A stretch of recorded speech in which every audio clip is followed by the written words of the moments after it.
Welcome, welcome, and Boker Tov, good morning, and Baruch Ata Adonai Eloheinu melech haolam asher kitshanu b'mitzvotav v'tzivanu la'asok b'divrei Torah. And of course, we are. Amen. Thank And you. by the way, I doubt she'll be here today because she'll be mostly with you, City, but it's Golda's birthday today.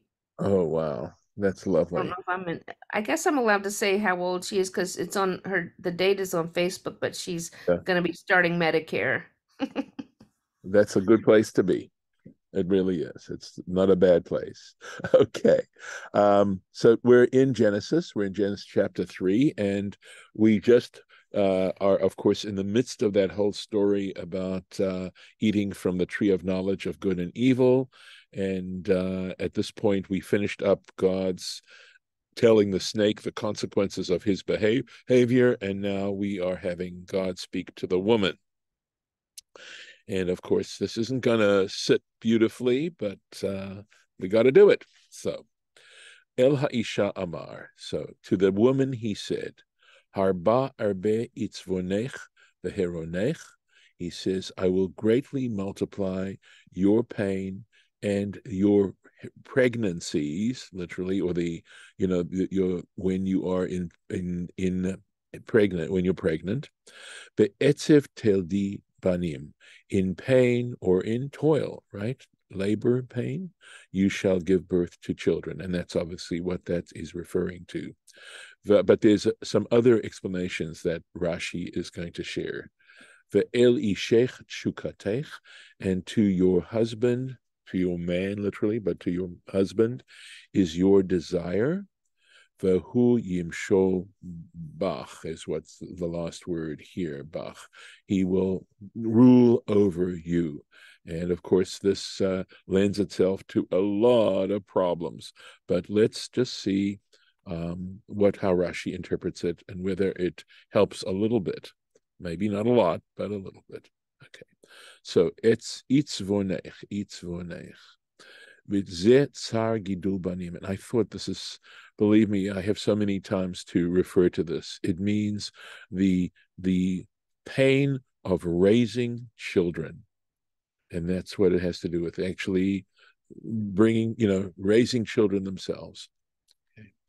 And the reference to Eruvin, Heronech Zetzar Ha'ibur, he says, this is the pain of pregnancy. The etzef banim, and in pain you shall give birth to children. Zetzar haleda, and he says this is birth pains, birth pains. So it's interesting, okay, that this all has to do with procreation and understanding the tree of knowledge of good and evil, referring somehow to that general area of procreation. So going on now, and your desire will be towards your husband. And Rashi explains litashmish. It means for intercourse. For afal pichein, and the point is, in other words, that she desires to have intercourse with her husband.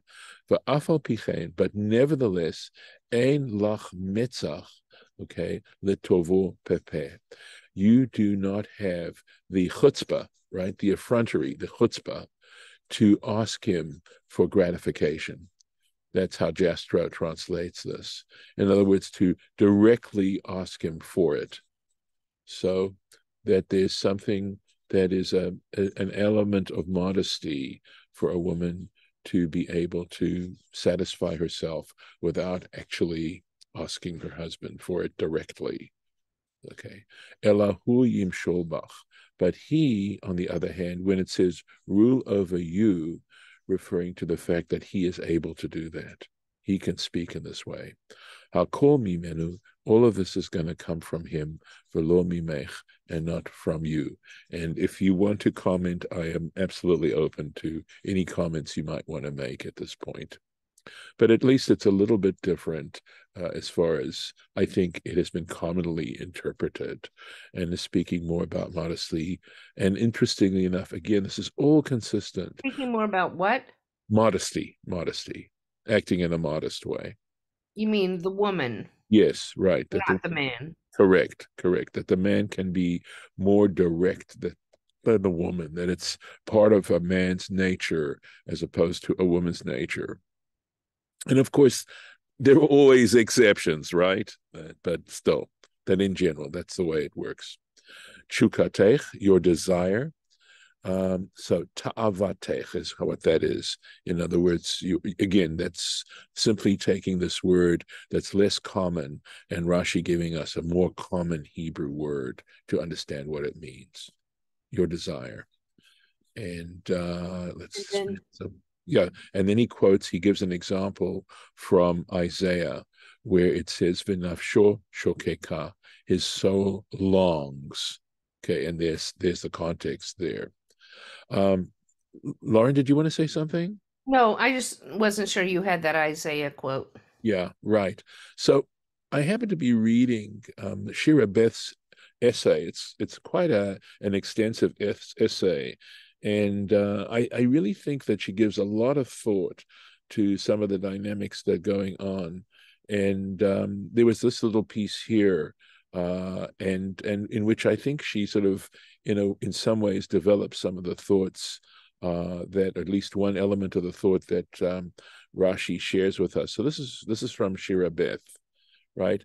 Motherhood, especially Jewish motherhood, is demanding. And she says, as the Jewish mother joke genre goes to show when we read between the lines, the world which we Jews are commanded to create and maintain is a demanding one. We are required to restrain or channel most of our strongest human impulses and passions. The impulse to take what is not ours, to be physically aggressive, to oppress, to lie, to cheat, to satisfy our appetites, sexual and other, freely, to consider only ourselves at others' expense, to forget God. In short, we are expected to act like a mensch. It's not easy to be a mensch, and it's not easy to raise a mensch either. In order for women to feel justified in devoting their time and energies to such a demanding and often not immediately gratifying task, sometimes never gratifying, right? The role of child rearing needs to carry with it a great deal of social support and respect. This is especially true today when women are more than ever aware of their gifts and of opportunities to win respect and self-respect in other ways. I mean, this is just a tiny little piece of a major analysis and contemplation about this general issue. So I just thought I'd share it with you and hope that you'd find it interesting and relevant. Going on. Okay.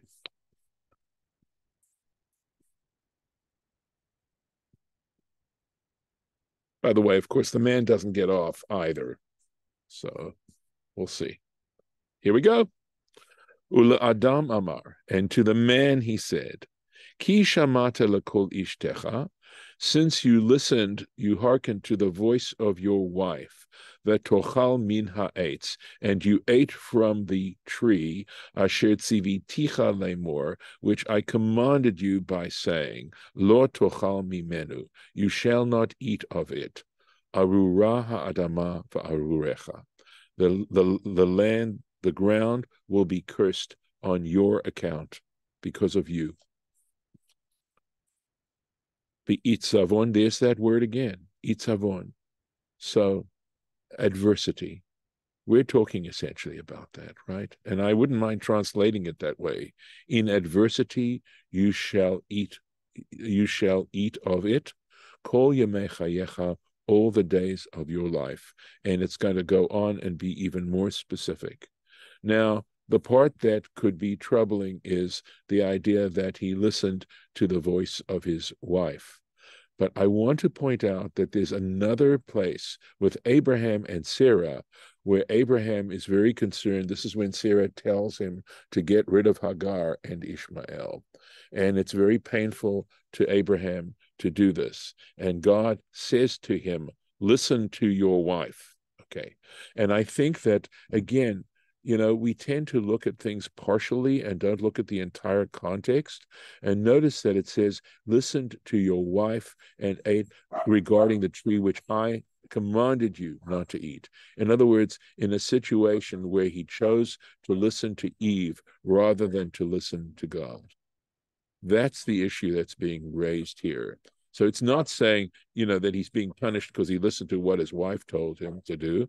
I can tell you from personal experience that when I haven't listened to my wife, I'm ashamed to say, it hasn't been so good. Not because of making her unhappy, but because of her own particular wisdom and her own insightfulness, and my lacking it.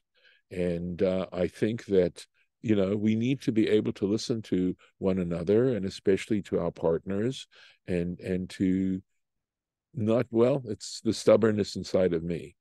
But I think it's important to express that God is putting a context to that statement that you listened to your wife.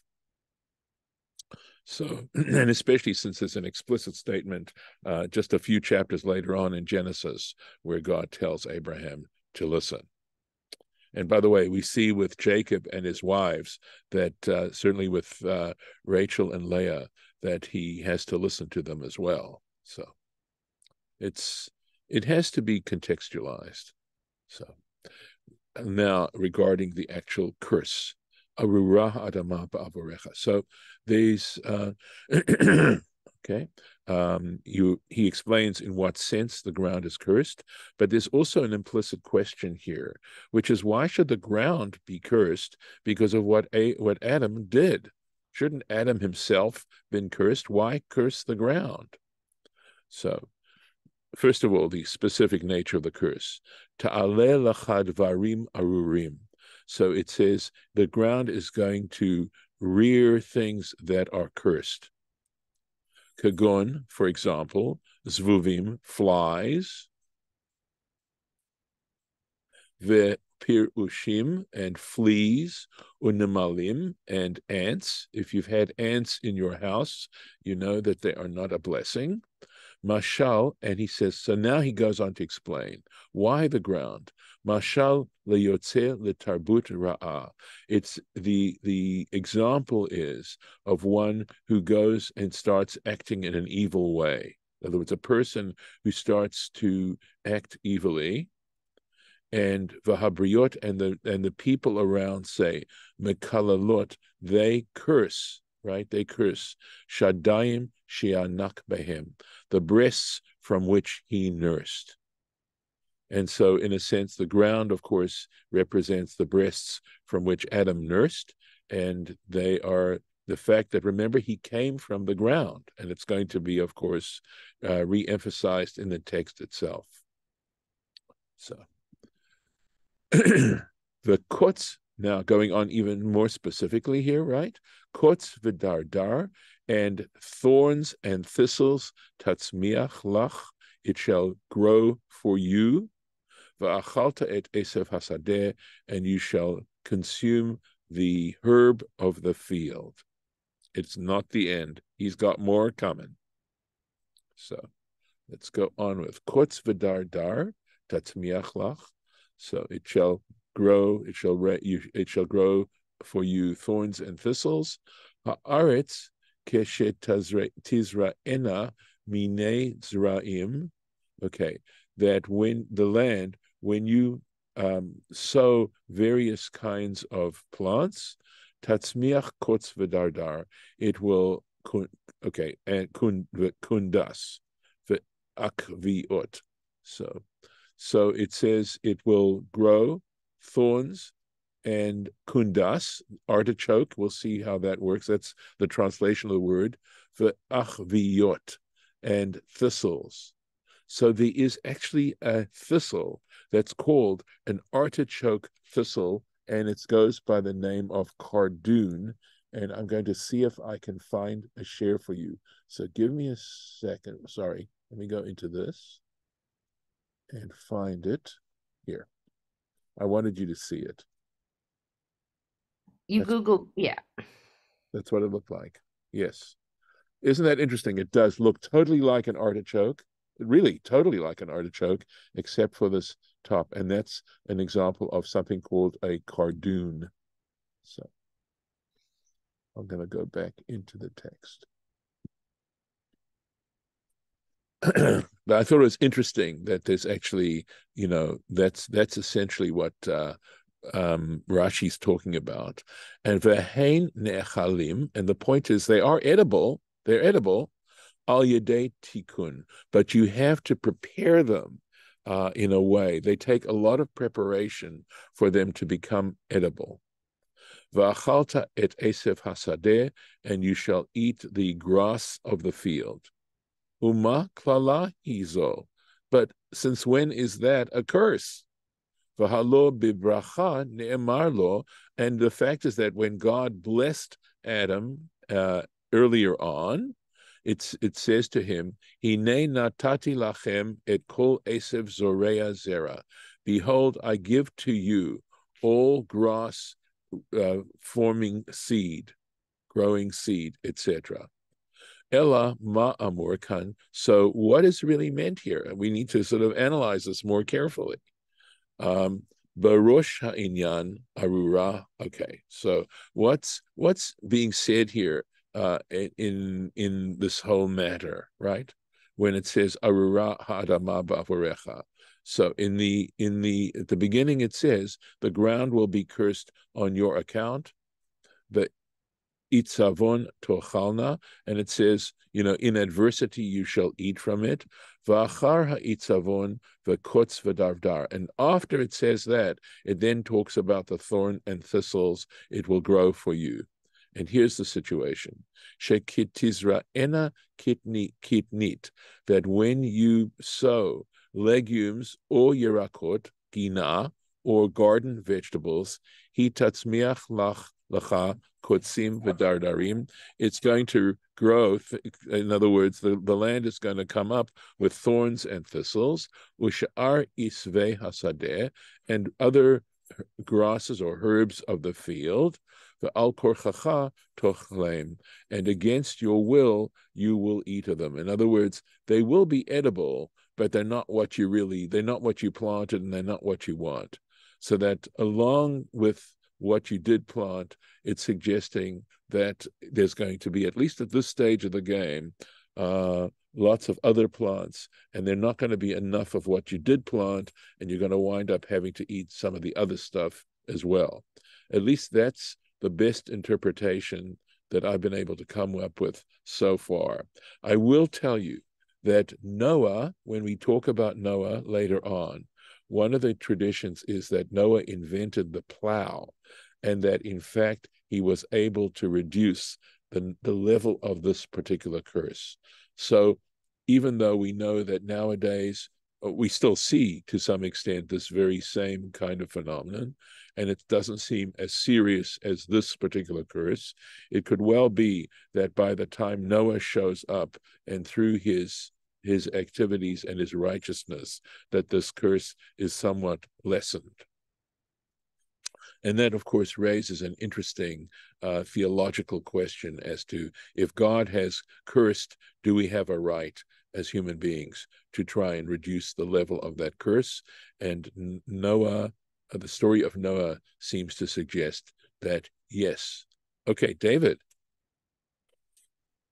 Yeah, at this point, also, I mean, people were vegetarians, right? I mean, Adam and Eve are vegetarians. They were. Good point. Yes, Yeah, absolutely. so it's like now I don't get it. I mean, I get it, but I don't get it. Now there are a couple things here. Number one, I mean, even though we talk about ants and fleas and all that stuff, there are, they serve a purpose, right? I mean, even though they're a nuisance to us, those creatures are created. A lot of things are created to, as part of the entire chain and cycle, right? So that's one thing. And then the other thing is they're vegetarians. So what are you trying to do? It almost sounds like, do you want to eliminate people? It doesn't. Yeah. When you say anyway, eliminate people, why do you I say? mean, What do you mean by that? what is God trying to do, right? If is God trying to make it harder for Adam and Eve, and then ultimately everybody else to survive? Is that the point? You can still survive, but now I've made it harder because I'm making your food source harder to be able to deal with. I mean, so I'm just struggling with this whole thing. So right. Okay. Yes. So the issue has to do with the fact that they had a perfect life, and they chose to ignore one command that God had given them. And so there may be I don't know that I can have sufficiently thought this out, or whether I even have the intelligence to answer your questions satisfactorily. I think what the Torah is trying to tell us is that there are consequences for the decisions we make, and that ignoring the divine command, okay, what God wants of us. And when you say God wants of us, as I've said many times now, that's saying a mouthful, because in a sense, it's trying to to capitalize on the idea of finding purpose to our lives, the deepest purpose of why we're in this world, and how we respond to the universe, and what is our place in the universe, and to say that this is not a trivial thing. And yet you look at how human beings have behaved, and how we've taken these gifts that we have. I mean, clearly, first of all, you look at nature, and how incredible nature is, the universe and its manifestations, and whether we're talking about fauna or flora, etc., or even the geography of it, or the planets, etc. How do we show our relationship to this world in which we've been created? Well, like we kind of needed slavery and redemption to understand freedom and to make choices to serve God. God also needed Adam and Eve to eat of the fruit, because if they didn't, there would be no frustrations to learn and grow from, and no ability to obey or disobey, and no, mature sexuality, allowing for humans, to be born and to grow, to develop, to make choices. I mean, all of what we know of life, and whatever we can optimize out of life is only available because we don't live in this thing where everything is just, handed to us and blissful and no frustrations and everything. Right. I appreciate very much where you're coming from. I agree. I think it was also possibly that the Torah is trying to help us gain a deeper understanding of the nature of adversity. And also, I mean, definitely to take responsibility for our own mistakes. Again, I mean, I really think that part of our religious discipline is to try to get to know ourselves. But I've seen statements more recently that basically say there's no growth, there's no change without adversity. And being able to handle adversity is, I think, a very fundamental human need. And I think this is where we're seeing it being described and detailed. And David, I want to give you a chance to react, and you know maybe push this further if you want to. Well, I think that helps, and I appreciate yours and Lauren's commentary on this. I think that, I mean, what I'm kind of hearing you saying, but both, saying is, we needed this in order to grow and evolve, as human beings, and the punishments is not, so severe and restrictive that people won't survive, but yet God has now introduced adversity, right? Is what you could Okay. say. Right. And I mean, I think that's what Lauren is saying. And so God has introduced adversity. We need that as a growth mechanism. So here it is. And where better to put the adversity, in your food source, right?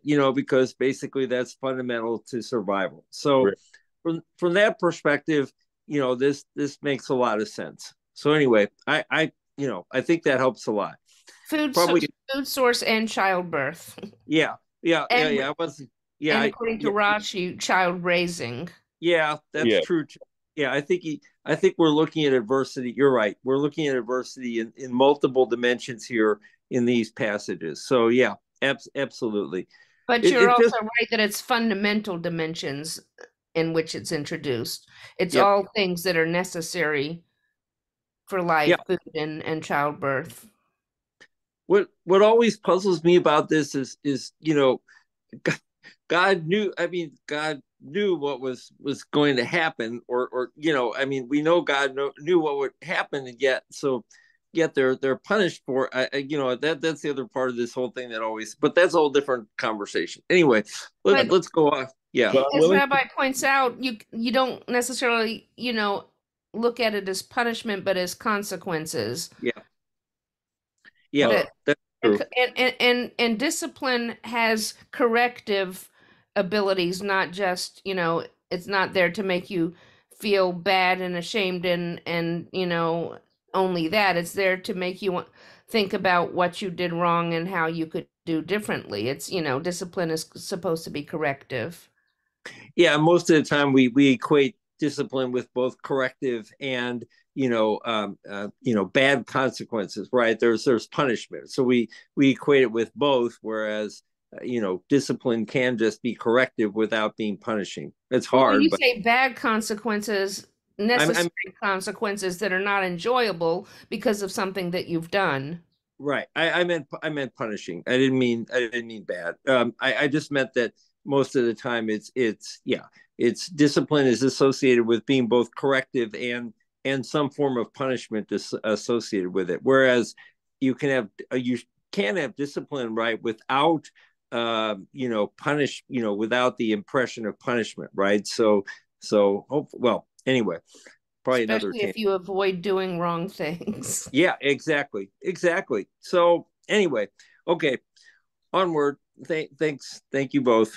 I want to take care of one little point you raised, which is, if God knows can foresee the future, where's their free choice, right? I think you sort of were Yep. raising. So Maimonides, I fortunately still remember reading in Maimonides that he says that we need to understand that the nature of God's intelligence, in using that word, okay, regarding God, is by nature so different from our own that these things are possible. In other words, that we still have free choice. And I think that Mhm. if we're honest with ourselves, we know that we have impulses, and we still have, as hard as those impulses may be, and they may be extremely, extremely difficult to overcome, we still are responsible. And we cannot say the devil made me do it. It's not a good excuse. And I think that, if we were to think that through really carefully, I think it could affect our behavior quite significantly for the better. I think that to such a degree we see or we follow impulses. I mean, I'm certainly as guilty as the next, but I am aware of the fact that ultimately I do have that choice of either following my impulse or not. You can't say the devil made you do it, but you can say some things inside of me that I don't understand made me do it, and now I'm going to try to understand as much of those things as possible to try to have better control over them. I think it's related also, Lauren, to something else that I realized, which is an explanation isn't an excuse. Yeah, Hmm. but your drives are much stronger when they're not conscious. Right. So That's part true. of the point of life is bringing out as much consciousness about who Yes. you are Yes. and why you are the way you are. Right. And the more you have some understanding, the more you have some self-control. Right. And that's sort of all linked together as to why I feel religion is so much about trying to learn yourself, get